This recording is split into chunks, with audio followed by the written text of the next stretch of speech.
Hello, everyone, and welcome to our brand new podcast where we are going to discuss all the important topics in the world, such as superhero movies, Wow. with my good friend Ross Hepburn. Recently, this movie came out. You might have heard of it. It's called Marvel's Avengers Endgame or something. Yeah. Massive movie. I think it's the third highest grossing film of all time. It's overtaken Cameron's films. That's what's bizarre. Like James Wow. Cameron, it's overtaken now Titanic, and it's currently catching up to Avengers, Wow. which is insane. It is- That a superhero it's film crazy. can do this well. It's probably going to win Oscars for visual effects Yes. and sound design and all this stuff.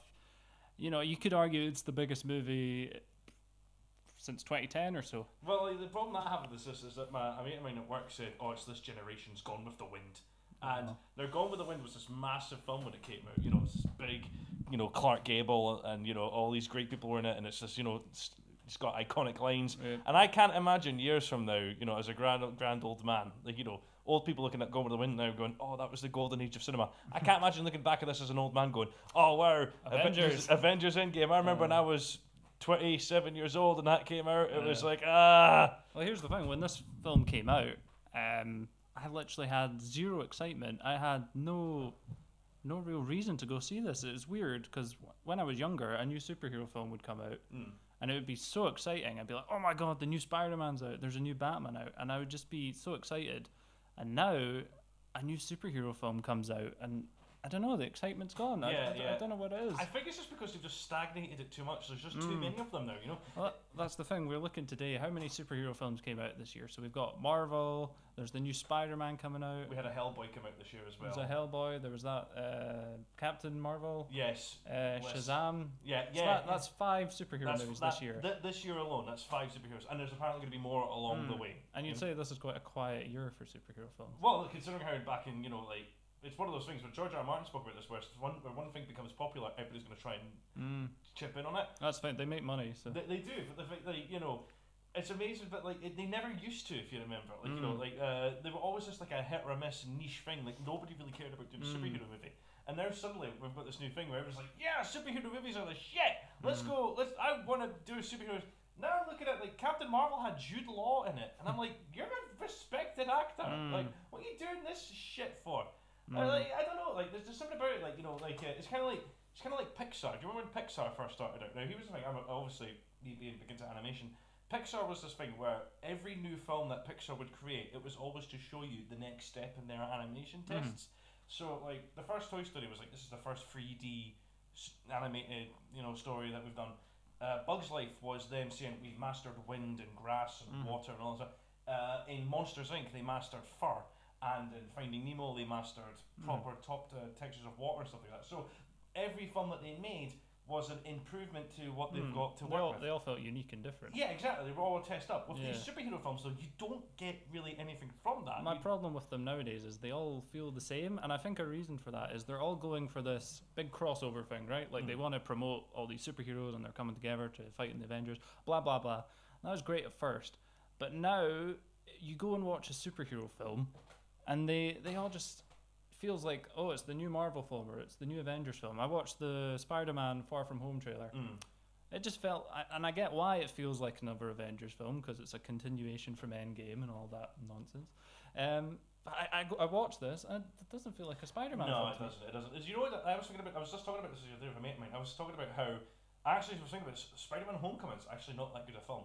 Like, the more I think about it, it's actually not that good. It's not a Spider-Man film. It's not a Spider-Man film. And do you know what? And here's the reason why I don't want to go see the new Spider-Man film, because he's got the Iron Spider suit from Endgame. Spoilers. From Endgame, right? Feels like an Iron Man film. It does. And the problem with that is that, the whole moral of the first Spider-Man film in that Marvel Universe was near the end of the film, when Tony Stark says to him, "If you're nothing without the suit, then don't bother putting it on." And you're like, yeah, that's fine. I'm totally for that. He has to be something in the suit. But why would you give him this mech Spider-Man suit that he's going to wear for the rest of the films? It's just doesn't make sense. That's a problem with Spider-Man Homecoming I have. He's talking to Iron Man's, what is he, the Happy Hogan guy? Yeah, Happy Hogan He's, guy. He's an Iron Man character. He's wearing the Iron Spider suit. He's looking up to Tony Stark instead of Uncle Ben. And I'm just like, what is this Iron Man for? Yeah, I know. It just feels like It was a place to get to somewhere sort of story, and it didn't feel like a natural Yeah. Spider-Man story. Because obviously we are of the old school. We think the Sam Raimi Spider-Man movies are, with the exception of 3. That brings me on to my next point. You think of these Marvel films, and be honest, how many of these new Marvel films and new superhero films can you actually name a director for the film? I think one. Well, I can think of one, but that's only because it's the only one that I like as well. That's Thor Ragnarok. For Ragnarok. Is the only Marvel film where the director really got to put a stamp on it. The Yeah. others, it's just feels. I mean, they're not bad movies, but they just feel like these generic action films. It's true. Like, do you know, it was one of those weird things. Do you know when they announced the director of Black Panther, they got the guy who directed Creed to do it. Now, he's phenomenal. Like, he's a good filmmaker. Like, Creed's an amazing film. I know we haven't watched Creed 2 yet, but you know, I've got hopes. And he's done some really groundbreaking films about, you know, race and issues and topical stuff like that. So you think, oh yeah, get him to do Black Panther. He's gonna like hit hard. He's gonna give us some questions. He's gonna do all this stuff. No, he just makes a generic superhero film. Yep. At least with Taika Waititi, when he did Thor Ragnarok, you could tell that he was just like, no, we're not doing what the other Marvel films are doing. I want to make it a comedy. Let's make it a comedy. And it's the best one. Yep. It has fun with the genre. But you look at superhero films from 10 or so years ago. Obviously, we've got the Spider-Man trilogy by Sam Raimi. I'll exclude the third film for reasons. But those two films they've got this own uniqueness to them, and they stand alone. You can't really name any other films that have that sort of feel to them, and it's because of the director. Yeah, well, he's put his own little thing on it, and you can't really say that about any of the films nowadays. You could also say that about the Dark Knight trilogy with Christopher Nolan. Even the Tim Burton Batman films. I mean, I'm not the biggest Tim Burton fan. Careful, he directed my favourite film. But he put his own little spin on those films, and you can tell as soon as you watch them, these are Tim Burton films. He's doing his own thing. He's taking a risk. It might not pay off, but at least he's trying something new. You look at these new films, and how many of these films have they taken a risk? Yeah. For Ragnarok, they went for a more comedic angle. I guess that's a risk. But everything else, it's the same. Save the world, blah blah blah. There's no growth, no personal motivations. It's just defeating the villain, and they all just feel the same to me. I don't think they're bad movies. But they are very much like you can walk away from them going, okay, I knew what was to expect when I walked into it. And like, I was thinking about this because, like, obviously the Russo brothers, who directed the big Avengers movies, they did Civil War, they did Endgame, they did. See, I don't even know their name because they just all feel the same. But the problem is though, right? Like, they say, oh, we're going to work on something small after we do these movies. Like, what the fuck are you going to work on? You were nothing before you did these movies. Like, and also, I've got nothing against you guys. You probably seem like you got your head screwed on, but I've not seen anything that you've done that makes me visually go, oh yeah, that's a Russell style. They know exactly what they're doing. You know, again, it feels as though they're playing these Marvel films really safe. Because they don't want to go, like, to give a perfect example of this, right? Not to go back to... I don't want to defend them too much, but when you're making that much money, I can sort of see why they're playing it safe. Yeah. But from a critical point of view, it's not great. Well, from our point of view, like, you know, like, because, like, we've watched how many of these fucking movies now? There's just too many, and after a while, you're just kind of like, when are they, like, can we not see something, like, I'm sick of seeing New York get destroyed. I'm sick of seeing the world being in peril. Can we not see something, like, you know, properly, like, super, give me Planet Hulk. Like, Thor Ragnarok was that. It was on an alien planet, and he just did whatever they wanted to do, and that's why it was so fresh and so new. Because it was like, yeah, they're not doing anything that's like, oh, the world's in favour. It's just like, no, I gotta get off this fucking planet, and it's great. I love that. You know. Well, the only superhero film I'm excited for this year is that new Joker film. Yeah, because it looks different. It looks like someone's actually taking a risk, and they're trying to not do a movie that's just this big explosive set piece. They're actually trying something different with this iconic character. And maybe it'll work, maybe it won't, but at least they tried something. Joaquin Phoenix as the Joker, though. It's a risk. I'll give him. I mean, like, I've got nothing against Joaquin Phoenix. I think he's a good actor. There's no denying that. But you know, I'm all for seeing new actors portray different superheroes. Yes. We've seen Robert Downey Jr., Chris Hemsworth, Scarlett Johansson. You know, all these people play these superheroes for like almost 15 years now, and it's just. I find it weird, like, you know, Chris Evans, you know, his entire career has been nothing but playing superheroes and superhero movies. He's literally the stock go-to guy for superheroes. And I've got his first film on DVD, not another teen movie. You know, like, do you remember when he was in really bad comedies before he suddenly became everybody's favourite go-to superhero guy? Yeah, it's some actors just get typecast like that. But here's the problem: like, I can't imagine any of these actors escaping, you know, the cape from what they once wore. It's not like Christian Bale. Okay, so when Christian Bale played Batman, he wasn't my ideal Batman. You know, I've said it before, but at least he got to break away from that persona because he would do other great films. Like, he did that film, The Fighter. You know, where he was the brother of the The boxing. Yeah, and he got the best supporting actor Oscar for it. Mm. And like last year, he made this film called Vice. He played Dick Cheney. I really wanted to see it, but I never had the chance to go see it. And it's like, yes, this is so cool. He can do stuff like that. I can't imagine Chris Evans going off to do some sort of like historical epic or like a war type drama or a kitchen soap thing, because he's too clean cut into that world of Marvel where he could only play superheroes. The only thing that I've seen him be in outside of superhero films was a film called The Iceman, which was a biopic about Richard Kuklinski, the Iceman serial killer. Not about Mr. Freeze. No.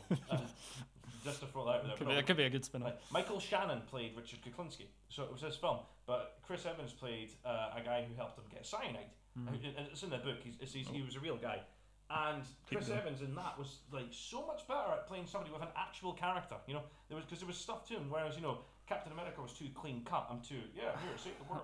I do have a lot of problems with the main cast of the Avengers. I'd say aside from Tony Stark, maybe the Hulk.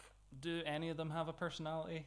Really? Well, Chris Hemsworth is trying so hard to force personality into his roles because even he's like, I'm so sick of this place. Like, look at him in the Ragnarok. Look at how much fun he's having in that film. Yeah, well, that was them trying desperately to give Thor a personality. Because they needed a personality. And it sucks. It's like, this is the problem with Chris Hemsworth now. All the films that he's trying to do now that are comedies, he just wants to have a personality. Yeah. And he's a naturally funny guy, but at the same time, you're just kind of like, there's a reason why you don't try so hard to be funny, Chris. It's because you don't have to try so hard.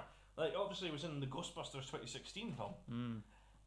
And, no. I can't. But to go back to the crossover point, I know because I've complained about this to a few friends, and a lot of them will say, well, this is what happens in the comics. In the comics, all these universes come together and stuff.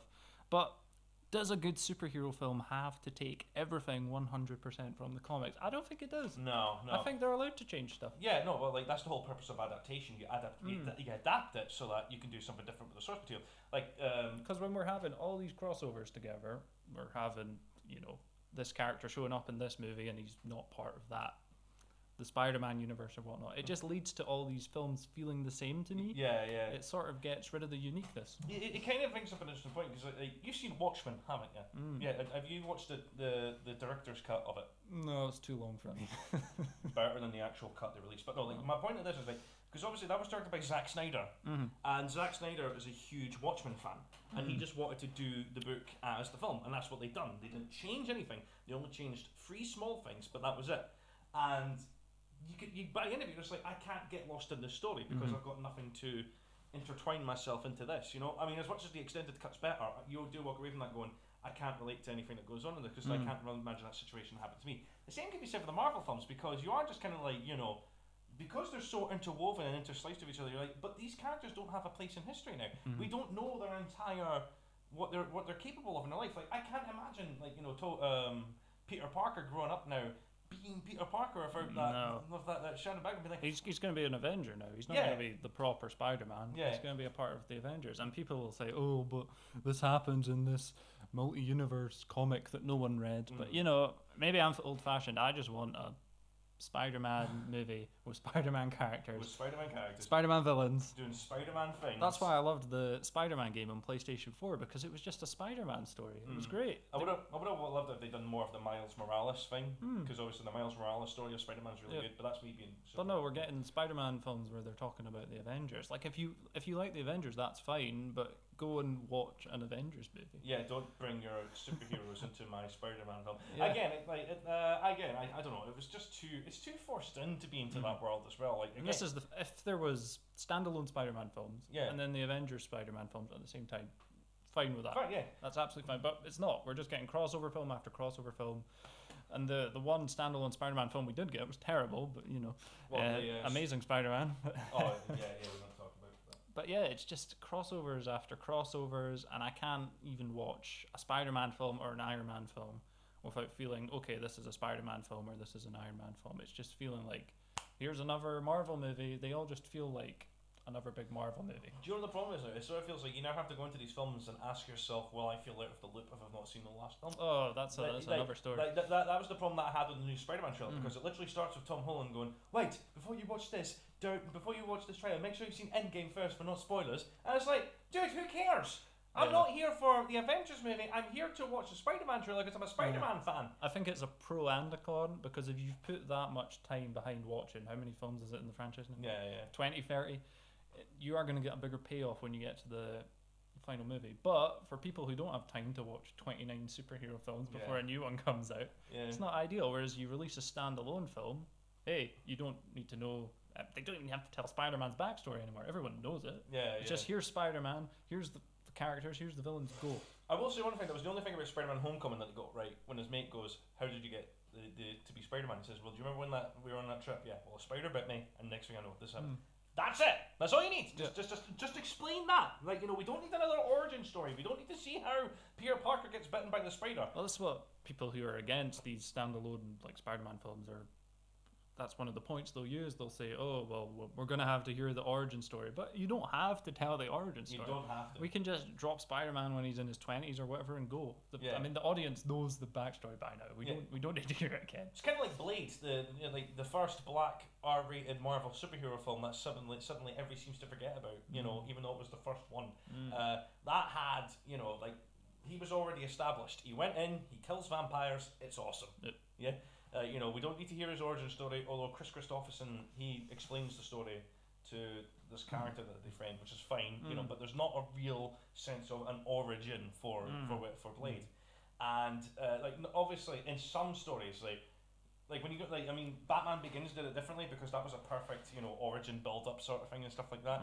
I mean, as much I know people think, Batman Begins is the best of the Batman. Also, when Batman Begins came out, there was a 15-year gap since the last Batman movie that had an origin story, so there was a big time skip there, so I can kind of understand why they did it again. Plus Christopher Nolan, like you said, he done stuff that was different. He adapted a different idea and he put new stuff in, which works, and it also has the best twist ending ever when he finds the card and it's the face of the Joker. You're like, yes!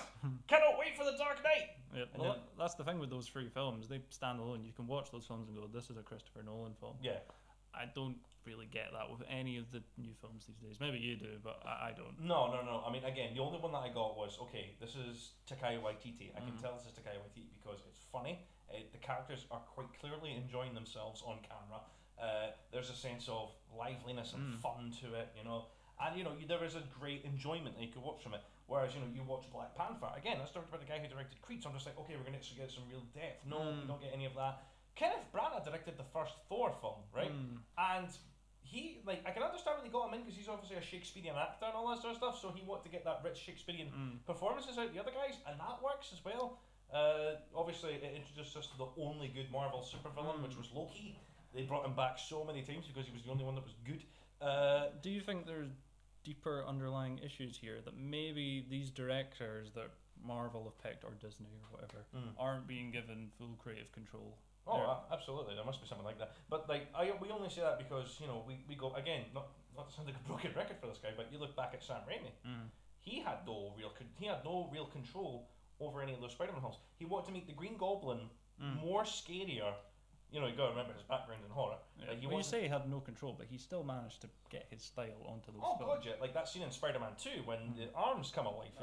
If he was to put that in any one of his horror films, you'd be walking away from that going, oh man, what the hell was that scene about? That was terrifying. And it's great. It's my favourite scene in the film because it's Sam Raimi being Sam Raimi. Use of angles and shadows and that tension. It's horrifying. But when he did the Green Goblin film, when he had Green Goblin in it, he wanted to make him more like a grotesque looking monster sort of thing. But obviously Marvel were kind of like, no, we're making this for kids. Don't scare the kids. And that was less of that. And he was like, oh man, that sucks. But he still had stuff enough to do there for Sam Raimi to still do Sam Raimi. Other filmmakers though, it depends on what they make because they got the guy who directed 500 Days of Summer to do the Andrew Garfield. Yeah, that's okay, right. I know I'm going on about superhero films where you can't tell the director's not put his own stamp of approval, but that film you could tell that was a terrible rom-com starring Spider-Man and Emma Stone, and I hated that film. Hey. So okay, maybe I've contradicted myself a little bit, but hey Peter, do you want to go skipping stones on the water? You want to go skipping stones? Have you ever seen a superhero film where Peter Parker and Harry Osborn are just throwing stones into the water? You can do the romantic stuff, but you can do it tastefully and so that it doesn't slow the pacing of the film down like a snail. Because there was romance scenes in the original trilogy. There's sort of romance scenes in the new film. Well, I think again, this is something that they got right in Homecoming again. He was 15. He's not going to fall in love with a girl. He's just going to fancy a girl. That's it. what you got to remember, he's like 15 in this movie, so like, no, you're not going to be totally head over heels in love with somebody. Yeah. So I can understand why they've done that right, but like in terms of like the whole Mary Jane subplot in the first Spider-Man films, I mean I liked it because I'm in love with Kirsten Dunst. In the new films, Andrew Garfield and Emma Stone, they were a couple at the time. I don't know if they're still dating now, but they were at the time, so that's why that felt like that. But I don't know. Sometimes romance works in these movies, sometimes it doesn't. Dark Knight got it right when they killed off the only love thread for Bruce Wayne. That was going for a darker tone, that film, wasn't it? Yeah. I don't know if you could really have love in those films. Anyway, to wrap this up, is there any hope for you for superhero movies in the future, or are you just done? I don't know. Because I'm leaning towards done. I want to say I'm done. I do want to say I'm just fucking It's just, done. there's too many. I'm just, because I am getting sick of them. Like, don't get me wrong, if I was at the age where, like, okay, so my nephew, he's 4, and he's watching all these films coming out, and it's great. It's just like, yay, superheroes. Now I remember being a kid and thinking that I wanted to see nothing but superhero films when I was a kid, because there was nothing like that for us at the time. Because it's like what you said, we had to wait for this stuff. We had to wait for a new Spider-Man film. We had to wait for a new X-Men film. But now, whenever I see an X-Men trailer now, I'm just like, they're still making X-Men movies. Like it's just so bizarre. Yep. Superhero films, they're a bit like a McDonald's meal. It's great at the time. You have too much of it, very bad. Yeah. You get that awful pang in your stomach. Tastes great, but there's nothing deeper inside. Go for a proper meal. Go for a nice, classy restaurant. Watch a film by an actual filmmaker that put time and effort into the substance of the film. Like that. People will say, "Oh, you're expecting too much from these superhero films. They're just supposed to be action set pieces." But you can have an entertaining superhero film that's action packed, that has good filmmaking techniques and deeper meanings and stuff. Yeah, of course. There are some good examples. I mean, obviously, again, The Dark Knight is the perfect example. Spider-Man 2. Yeah, Spider-Man 2. Brilliant film. I don't really feel like you get that with superhero films anymore, and I think it's just because there's too much. And it is sort of like oversaturated the market. We flogged the dead horse. How many times is planet Earth and mainly New York City going to be in danger? And how often is a new superhero going to... I would hate to be a resident in any city, mainly New York, if I was a Marvel citizen, because it would be like a new threat who's like, oh, what now? Can I not just... I just want to go to work. Definitely. So final thoughts from me, really. I won't say there's no hope for superhero films. I did think that when Endgame ended, it would be the end of the cycle, but it seems like they're still going, but maybe that's going to slow down. We've got the new Joker film, which looks interesting. I'm hoping maybe DC will pick up their game and we'll get some interesting films from them, because they're not quite as crossover mad as Marvel. I mean, they still love their crossovers. They tried. They gave us the Justice League film. I mean, I go on about Marvel, but DC copies their every move. I've got no bias, No. I don't like these arguments where oh, I'm a DC man, I'm a Marvel fan. They're both comic books. Who cares?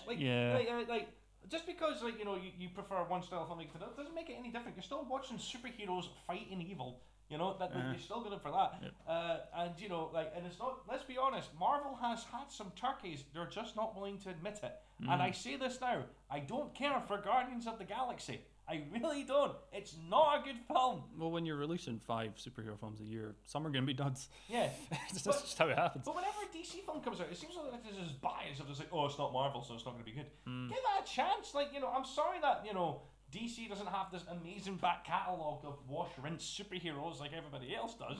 But, it gave you Batman, pretty much the most iconic superhero in the history of superheroes, in that entire realm.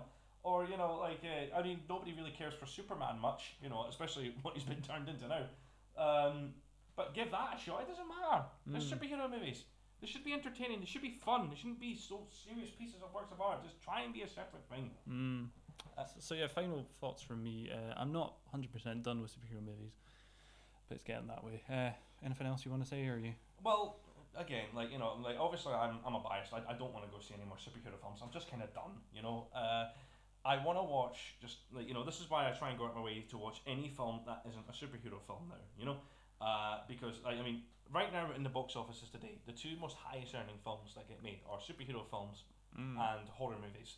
and they're not even good ones. You know, Yeah. like, and now I can't escape because now they've made a superhero film that's a horror film. I know. Yeah, have you, I can't remember what it's called, but it's like, what is it? It's like, what if Superman came to Earth and was actually evil? And it's a horror film, and you're just kind of like, no, don't do this to me, please. I just want to watch the only genre that I like now, and you're destroying that because you're wanting to shoehorn these like superhero things. I was like, no, don't, please. I don't want to see this. The whole thing about horror that makes it good is that everybody's fucking human. So to finish, superhero movies, oversaturated, they all feel the same, directors not getting what they want to do, too many crossovers, we're done. I'm done. I'm properly done. I don't want to see any more superhero movies. I might see a couple more, but we'll see. Anyway, guys, we will see you in a bit. Join us next time where we talk about the Sonic the Hedgehog trailer. Or Game of Thrones.